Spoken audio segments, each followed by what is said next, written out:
মৌত আল্লাহকে প্রশ্ন করছিলেন, দায়িত্ব তো দিছেন, পুরা করতে হবে, কোনো দ্বিমত নাই। কিন্তু মনে ভাবে মানুষ সারাদিন আমার নামের চর্চা করবে, খালি বলবে এই লোকটার কোনো কাজ নাই, শুধু সারাদিন গাজীপুরে ঘুরতে থাকে, যাকে মনে চায় তাকে উঠায় নিতে থাকে, সারাদিন আমার আলোচনা করবে, মানুষের মুখে মুখে থাকবে।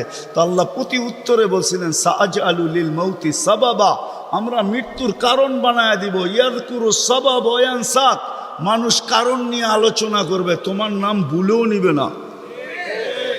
এখন নাম নিতেছে ডেঙ্গু, কয়েকদিন আগে নাম নিছে করোনা, কখনো নাম নেয় স্ট্রোক করছে, কখনো নাম নেয় এইটা সেটা, ঠিক না?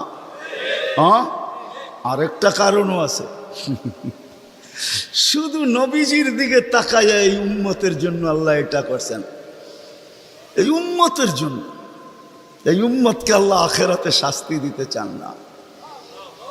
হায় হায়, উম্মত যদি নবী চিনত। আয়সা পড়ছি অবেলা, তো হাতে সময়ও নাই, আর হইল ওয়াজ মাহফিল, অন্য কিছু হইলে হয়তো ওইদিকে চলে যেতাম। নবীজি শুনানের সময় আমার কাছে এখন নাই, যে উম্মত নবী চিনে না। নবীর কারণেই আমরা পাইছি।